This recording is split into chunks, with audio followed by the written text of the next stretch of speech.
Dhirastatra namuyati. Dehinosmin yatade. Kaumaram yoganam jara. Tatadehantara praptir.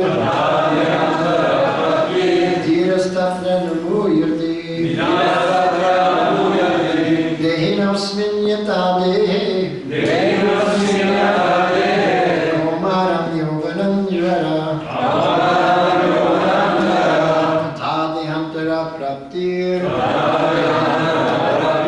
Dhirastatra namuyati.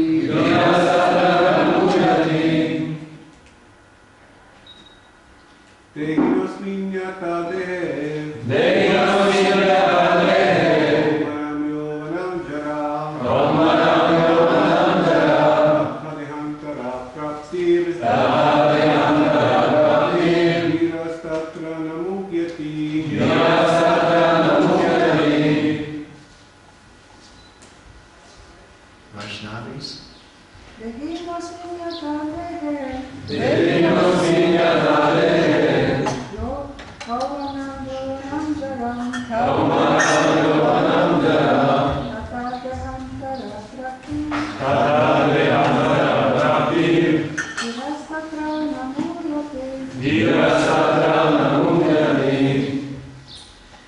Dehina, of the embodied, asmin, in this, yatha, as, dehe, in the body, komaram, boyhood, yovanam, youth, jara, old age, tata, similarly, deha antara, of transference of the body, prapti, achievement, dhira, the sober, tatra, thereupon, na, never, muyati, is deluded. Translation by His Divine Grace A.C. Bhaktivedanta Swami Srila Prabhupada. As the embodied soul continuously passes in this body from boyhood to youth to old age, the soul similarly passes into another body at death. A sober person is not bewildered by such a change. Srila Prabhupada's purport. Since every living entity is an individual soul, each is changing his body every moment, manifesting sometimes as a child, sometimes as a youth, and sometimes as an old man. Yet, the same spirit soul is there and does not undergo any change. So we can experience this scientifically. Because many years ago, we had an infant body. After that, we had a childhood body. Then a youthful body. Then an adult body. Then an old body. So the body's continually changing. Where is my boyhood body? It's gone. But the spirit soul within is the same. And the proof is that we remember all of what happened in all those bodies. Now, if the spirit soul was changing as the body changed, then we wouldn't remember. But because it's the same spirit soul, we know that all the things that happened in the different bodies, we can recall that. So Prabhupada goes on to say that this individual soul finally changes the body at death and transmigrates to another body. And since it is sure to have another body in the next birth, either material or spiritual, There was no cause for lamentation by Arjuna on account of death, neither for Bhishma nor for Drona, for whom he was so much concerned. So the embodied soul, just by the phrase embodied soul, means that the soul is always embodied.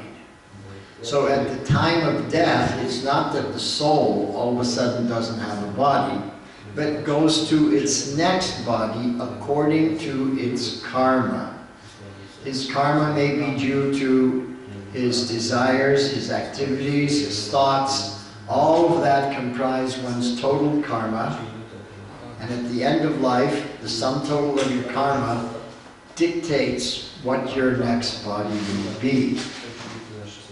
There's only one situation where you don't get a body, and that's if you commit suicide. The body is a gift by which we're able to do service, by which we're able to go from place A to place B, by which we're able to fulfill certain desires. So it's a gift, and if we take this gift and destroy it, having no appreciation for the gift, then we become disembodied, or what, a ghost.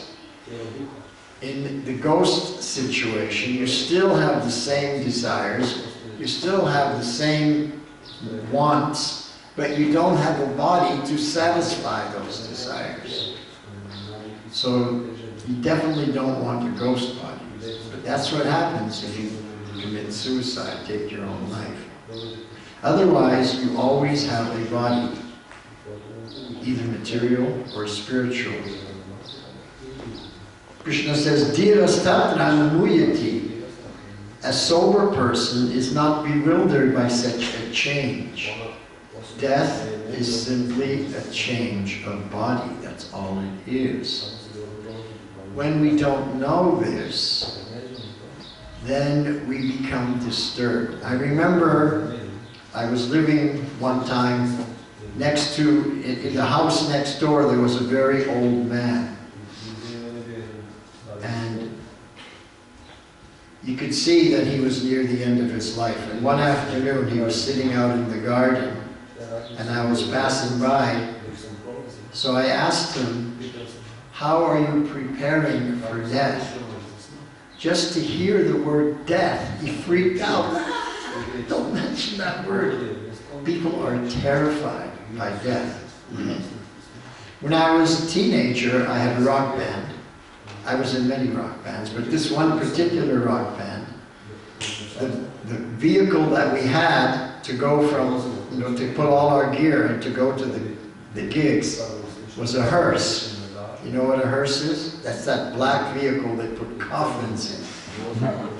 So when they want to get a new hearse, they put the old hearse for sale, secondhand. Most people don't want to buy it, but the band thought this was great. So we got a new drummer, and the first time we went to pick him up, his mother saw the black hearse and that her son was going to go into it. She screamed. So people are afraid of death because they fear the unknown. But devotees should not be afraid because they should know it's just a change from one body to another body. Now what happens when you make that change?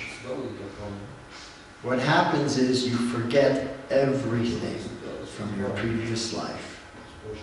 You forget 100%, absolutely everything.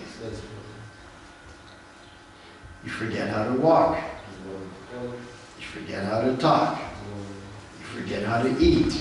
You forget how to go to the toilet. You forget everything.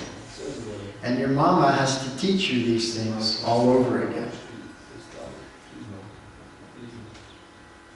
Birth after birth after birth after birth, again and again and again and again.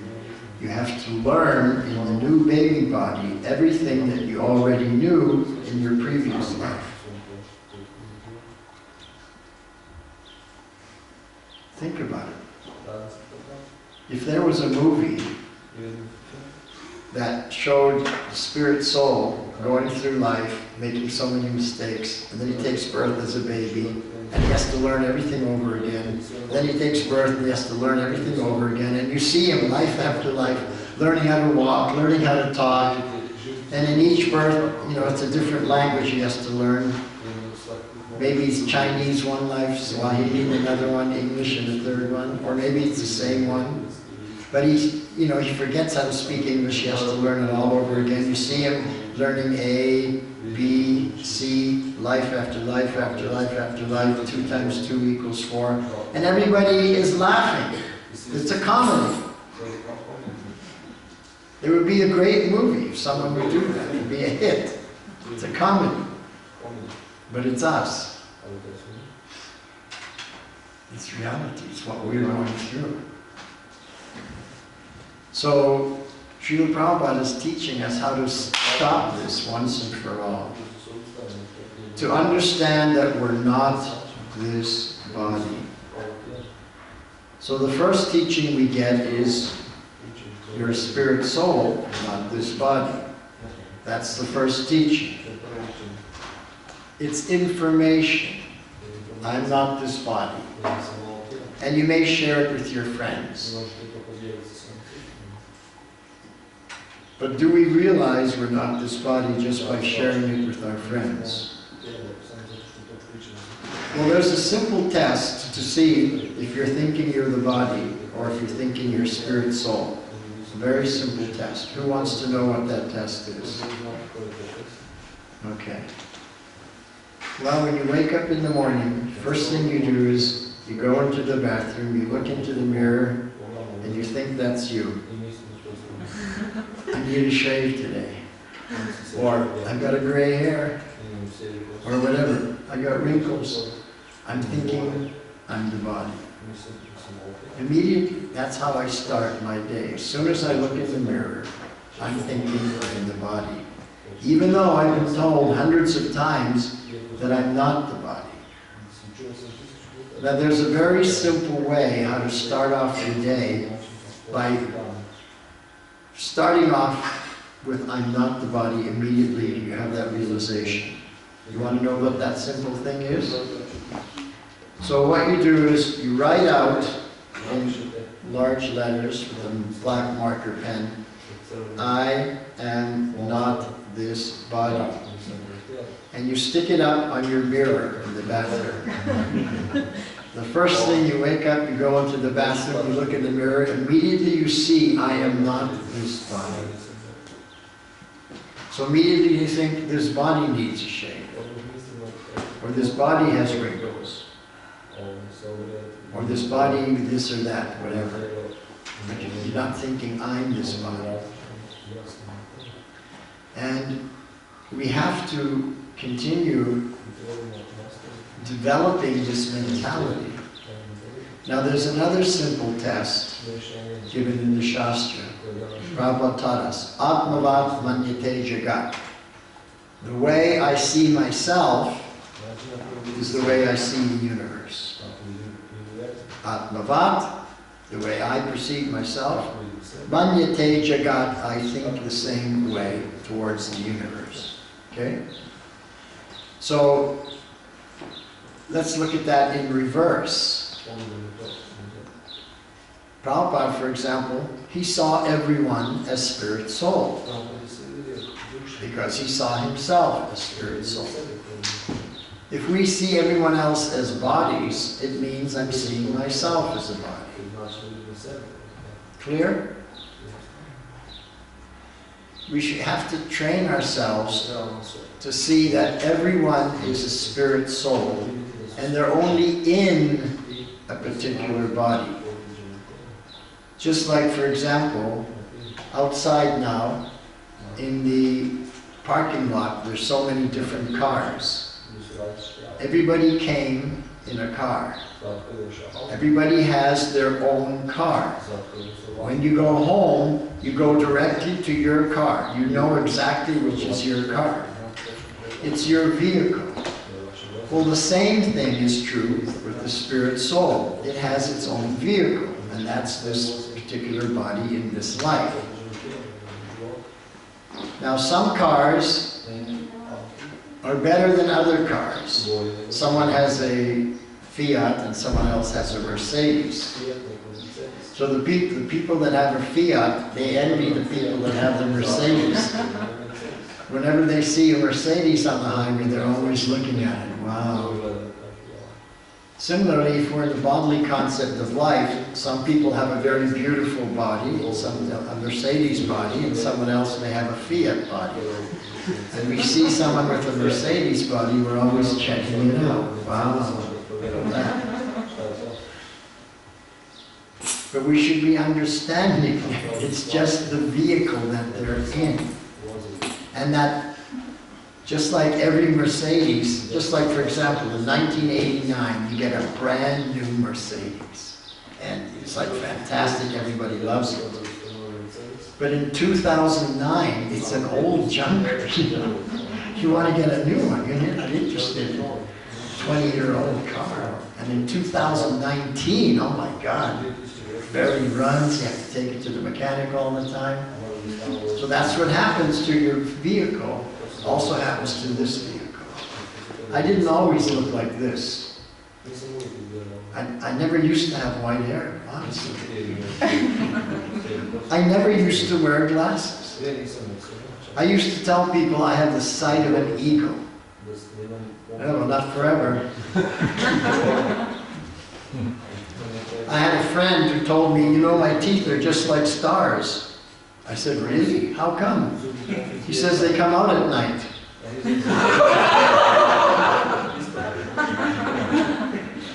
That's what happens when you get old. So, we have to develop this mentality that I'm not this body. It's just a vehicle. And someone else's body is also a vehicle. And just like I don't want to, if someone else has a Mercedes, even though I have a Fiat, I don't try to take his Mercedes for my enjoyment. Give me the keys, you know. You don't need a Mercedes, here's the Fiat, I'll trade you. You know, similarly, we can't lust over other people's vehicles, which are all, you know, we call bodies, but they're just a vehicle for doing service. Now we're either serving ourselves, the mind and the senses, or we're serving God. But we're always serving. So this vehicle we have is a service vehicle. Now, the parents sometimes think that they have created the child's body. But actually what happens is they have sexual intercourse, and then the woman, for 9 months, she has no idea what's going on inside her body. She has no control over it. Out comes the child. And she's claiming, it's my child. I gave birth. But she didn't do anything. It was all done by Krishna.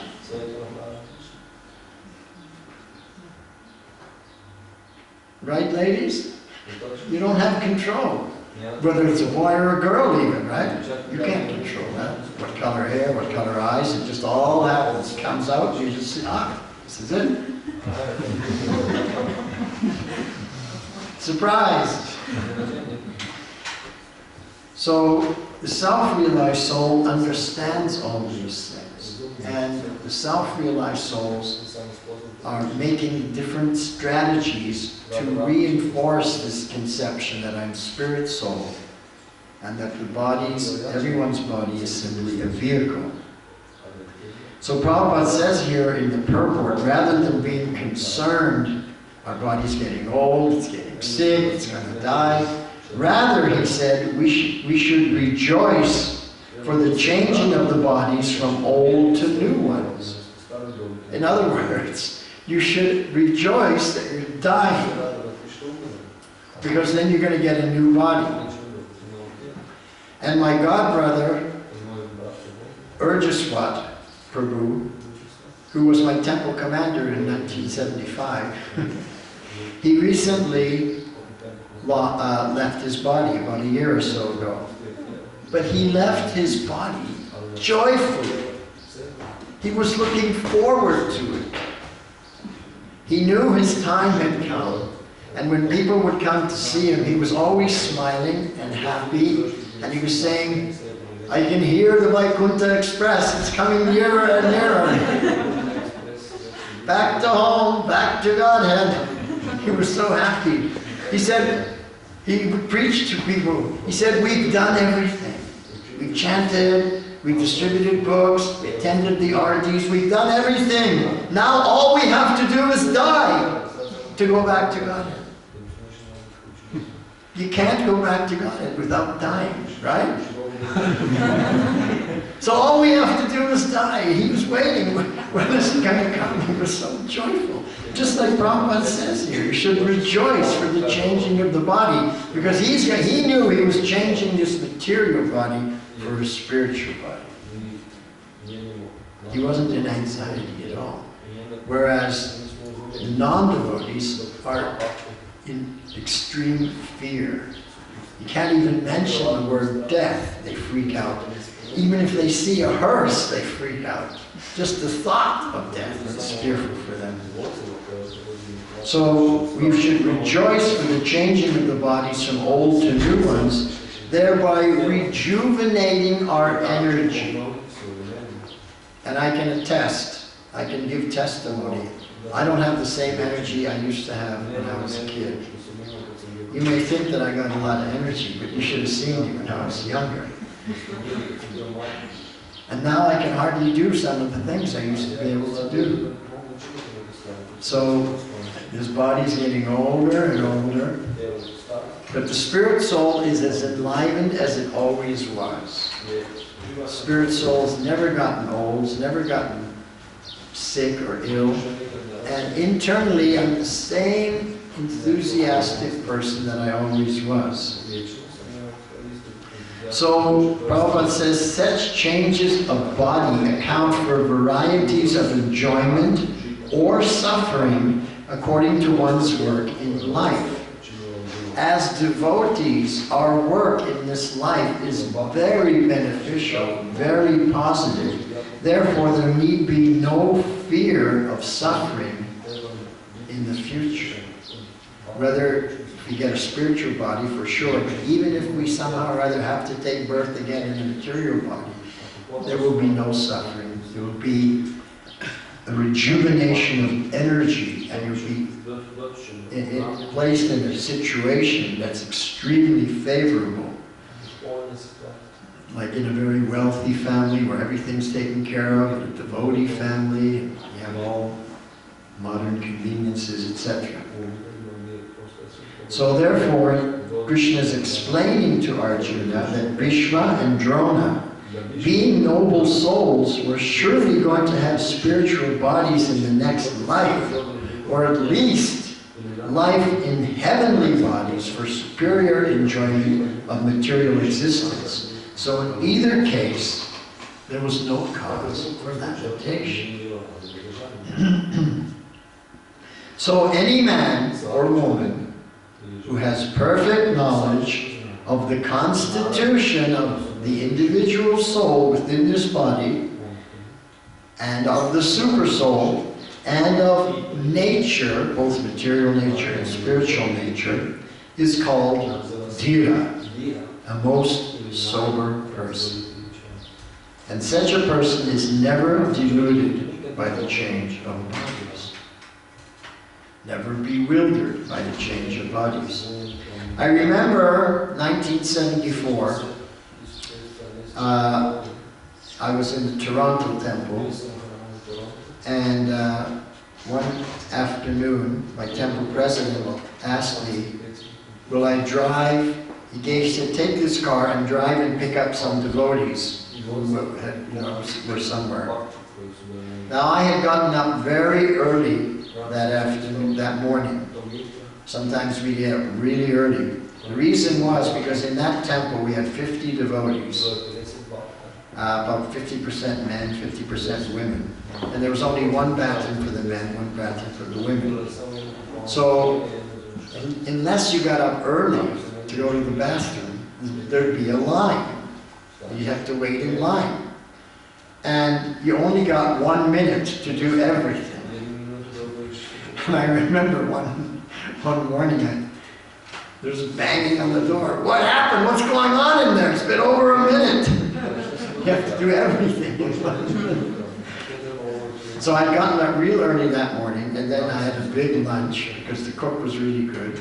The cook in that temple, by the way, is now Bibi Govinda Maharaj. You know him? He was then Ayodhyapati, so he was the cook. So then the temple president, Uttama Shloka Prabhu, asked me to go pick up these devotees. So I got in the car, I drove out there, and then driving back, I was beginning to feel really drowsy. And I was like trying to stay awake. And I was, driving back to the temple, and I fell asleep at the wheel. So what happens when you fall asleep at the wheel? You crash into the car at the red light. That's what happened. There was a red light on the street, the cars were waiting, and I crashed into the back of one. It happened to be a Mercedes. The driver got out of his car, he was very angry. Came storming out of his car, "You hit me!" I rolled down my window. I was a new devotee. I said, "I didn't hit you. My car hit your car." That's the philosophy, right? But that's actually what happened. But because he's identifying with his car, he said, "You hit me." People identify with their car. That's how attached he was to his car. Now maybe we don't identify with our car, but we still identify with our bodies. So if I go like this, you say, "You hit me." No, I didn't. My body hit your body.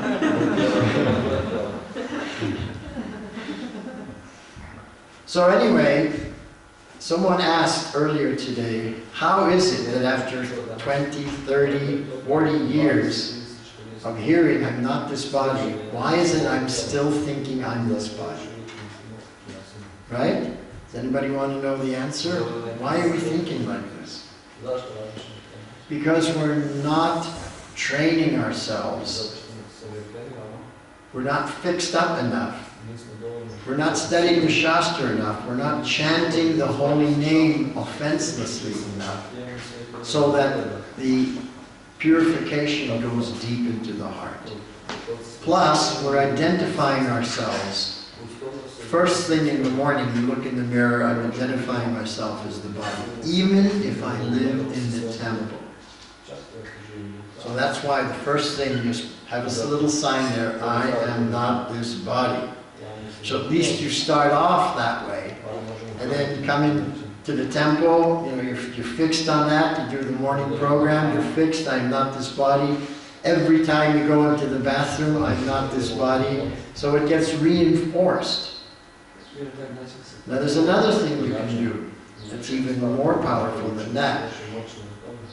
You can write, "I am not this body" on your palm. Or if you're really serious, you can get a tattoo. And then you see it every day, and so does everybody else. Then they'll ask you, "What does that mean?" And then you get to preach. So it's a good preaching tool. You don't have to get a permanent tattoo, because now you can get temporary tattoos. You just stick it on. And it lasts for a few months, So you get a few of those, it's good for a year. But you have to come up with some strategy. I'm just throwing ideas out into the ether, but each one of us should come up with some tactic, some strategy to reinforce that I'm not this body, so that I go through my daily activities with that awareness that I'm not this body. Because as long as I'm aware that I'm not this body, I'm also aware that you're not this body, that you're not this body. That keeps me in the consciousness that we're all spirit souls. Now supposing I got a tattoo, I'm not this body. And I'm downtown, you know, I'm shopping, and I see this beautiful woman walk by, and I'm checking her out, and then, oops, I'm not this body, she's not her body. Sorry, Krishna, I forgot, please forgive me. See, we need reminders. We need to remind ourselves. So we each have to develop different strategies in our life, how to stay fixed in Krishna consciousness. In other words, how to be conscious of Krishna, of his teachings, of the philosophy, moment to moment, hour by hour, day by day, week by week, month by month, year by year. And if we don't make these strategies, if we don't go deep into our psyche and come up with ways to reinforce that I'm not this body, then I'm going to start thinking I'm this body, because everyone else besides devotee will relate to us as if we are the body. And we will reciprocate with them in that same way. Just like, for example, a young lady may be out, you know, shopping in a shop, a big department store or something, and the person who's serving her, maybe she wants to buy some makeup or something. And then the person behind the counter says, "You're very beautiful." "Oh, really? Thank you." Well, she's saying your body's beautiful. But you're thinking that you're beautiful, I'm my body. See, it's being reinforced. So we should be thinking, we can say thank you, but realize she's just thinking I'm the body. But I know that I'm the soul within. Now, if she's thinking my soul is beautiful, my personality is beautiful, my consciousness is beautiful, then that's a whole different realization than this external body is beautiful. In English, we have a saying, a proverb, that beauty is only skin deep. And there was a song, a hit song, top 10 hit song, "Beauty's Only Skin Deep," by the Temptations, I think it was. So, and the skin is how, it's like, how deep is the skin? You know, 1/100 of a milliliter or something, a millimeter or what, you know? And that's our beauty, just this external. But behind all that, if you peel it all off, no one will consider you beautiful anymore. So these are just some thoughts on this verse. What time is it? So it's 5 minutes to Arti, so we'll stop here. Are there any comments or questions on today's talk? Yes, Prabhu. If I remember properly, in the first canto, when Hunter was left, divorced, Srila Prabhupada's purpose said that they went back to Lord in the same body. So then Prabhupada's saying that they were in their spiritual bodies their whole life. There wasn't a change. Is that what you're referring to? Yeah. You said you need to change body. That seems to be those who become completely purified. Or they need to see that something like that. I want to hear your comment. Well, that may be the case with Arjuna. It doesn't mean it's the case for everybody. Because Krishna and Arjuna are eternally connected in Sakyaras.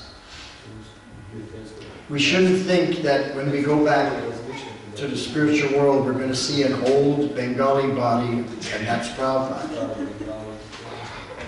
I don't want, but by you saying that, I don't want people to come to the wrong conclusion. You see what I'm saying? Yeah. So, there are photos of Prabhupada as a young man. How many people have seen his photo with hair and a mustache, for example? Yeah. So he was a normal human being, a grihasta who gave his life to Lord Chaitanya's mission. But so are we. We're also giving our life to Lord Chaitanya's mission. And we can also attain perfection and become a pure devotee as Srila Prabhupada did. And Prabhupada's giving us the instructions and the teaching so that we will become pure devotees. He didn't come and struggle so much to give us this teaching so that we can remain on the bodily concept of life. That's not why he came. He came to help us, to guide us, to come off the bodily concept of life and to come to the spiritual perception, the spiritual conception of life, and to see everyone as spirit soul. So in order to see everyone else as spirit soul, Atmavatmanite Jagat, in order to see everyone else as spirit soul, I first have to see myself as spirit soul. Clear? Yes. So this is the test. Question? Sometimes it's easier to see that we are not this body, especially when we get a little bit older. But it's not so easy to see that we are not this mind that goes with us. Can you comment about this thing? Okay. So, not only are we not this body, but we're not this mind either. How many want proof? I can give you proof. So let's say you come to the temple and you want to sit peacefully and chant Hare Krishna. Right? Right? But your mind is thinking so many different things. Your mind is going here, there, and everywhere. You want to sit peacefully and chant Hare Krishna, but your mind doesn't. Your mind wants to think of this, that, and the other thing. Sometimes my mind even thinks of things that I'm shocked. How can I think such a thing? Has anybody had that experience?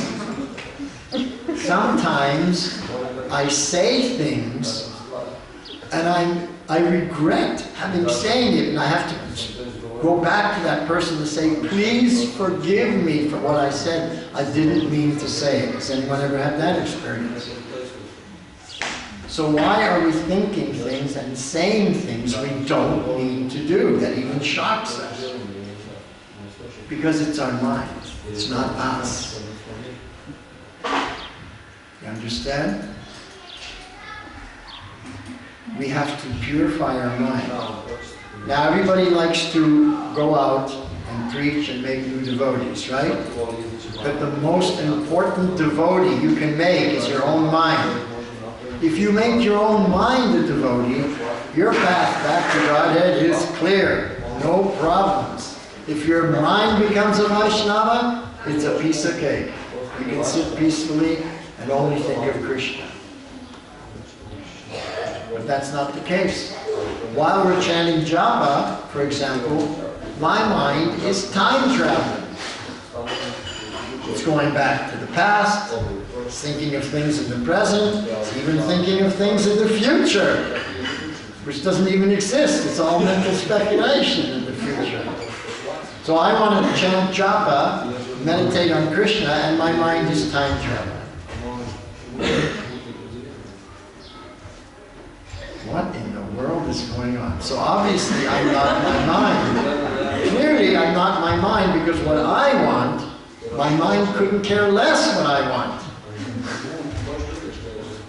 My mind does whatever it wants, even though I don't like it. So then, how can you say it's my mind? How can I say it's my mind? It's completely independent of me. It's not my mind at all. It's an independent entity who's trying to disturb my Krishna consciousness. That's the reality. How did this happen?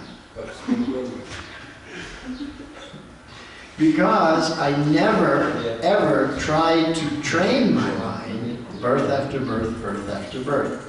So I compare my mind to an untrained child. You give birth to a child and you never train that child.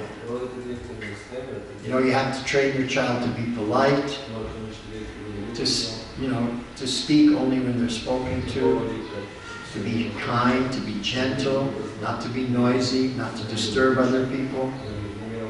We have to train our child to be well behaved.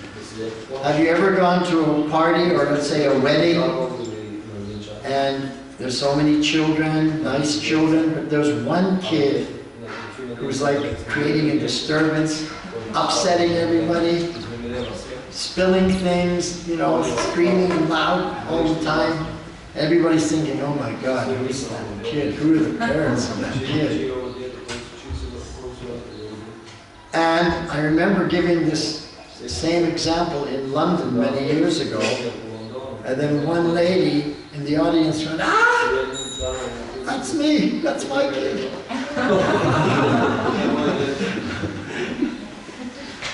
So if we don't train our children, they become like animals. Similarly, we didn't train our mind, and so our mind is like completely out of control. So Krishna teaches us here in the Bhagavad Gita, the controlled mind is your best friend, but the uncontrolled mind is your worst enemy.